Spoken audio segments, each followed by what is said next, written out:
నిబ్బరమిచ్చు దేవునికి మహిమ కలుగునుగాక. ప్రియ స్నేహితులందరికీ దివ్య వాక్యోదయం. ఈనాటి పాఠ్యభాగము దానియేలు 9:3. అంతటా నేను గోనెపట్ట కట్టుకొని ధూళి తలపైన వేసుకొని ఉపవాసముండి ప్రార్థనా విజ్ఞాపనలు చేయుటకై ప్రభువగు దేవుని ఎదుట నా మనస్సును నిబ్బరము చేసుకొంటిని.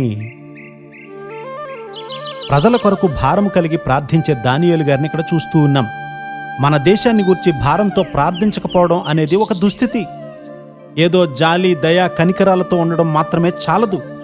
కనికరముతో ప్రార్థన చేయాలి, ప్రేమపూరిత ప్రార్థన చేయాలి. జన సమూహాలను యేసయ్య చూస్తూ ఉన్నప్పుడు వారి ఎడల కనికరపడ్డాడు.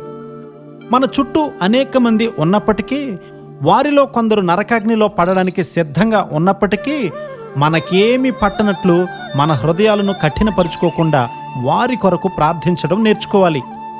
పాడైపోయిన గృహాలు, నలిగి వేదన చెందుతున్నటువంటి హృదయాలు మన చుట్టూ ఉన్నాయి. వారి ఎడల మనము భారం లేకుండా ఉంటే మనము క్రైస్తవులమే కాదు, అది ఒక ముఖపలకము లేదా ఒక బలవంతపు భక్తి వంటిది. నిజంగా భారం కలిగి వారి కొరకు అంగలార్చి ప్రార్థించే క్రైస్తవులమేనా? కీర్తనాకారుడు చెప్తూ ఉన్నాడు కదా, యెహోవా సేవకులారా, యెహోవా మందిరంలో రాత్రి నిలుచుండు వారులారా, మీరందరూ యెహోవాను సన్నుతించుడి. కీర్తన 134:1.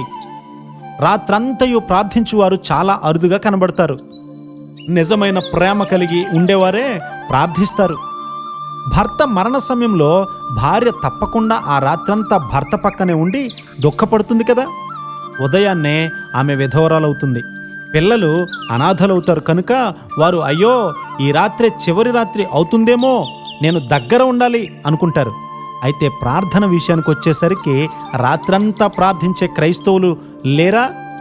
ప్రభు అయిన యేసుక్రీస్తు వారు రాత్రంతా ప్రార్థన చేశారు. జాన్ ఫ్లెచర్ అనే దైవభక్తుడు వారానికి 2 రాత్రుళ్ళు ప్రార్థన చేసేవాడు. కొందరు తెలివిగలవారు తమ చుట్టూ కఠిన పరిస్థితులు ఉన్నాయి కనుక ఎక్కువ సమయం ప్రార్థనలో ఉండరు.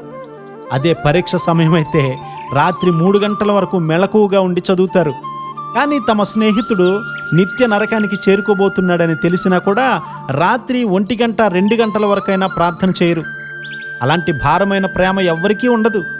ఆత్మీయ యంత్రాంగంలో ప్రార్థన అనేది ఎన్నిక లేనిదైపోయింది. కాబట్టే ఆఫీసుల్లో, కళాశాలల్లో, గృహాలలో క్రైస్తవులు గాలిపోయినటువంటి టైర్ల వలె కనబడుతూ ఉన్నారు. మనం ఎలా ప్రార్థన చేయాలో దేవుడు మనందరికీ నేర్పించునుగాక. ఆమేన్.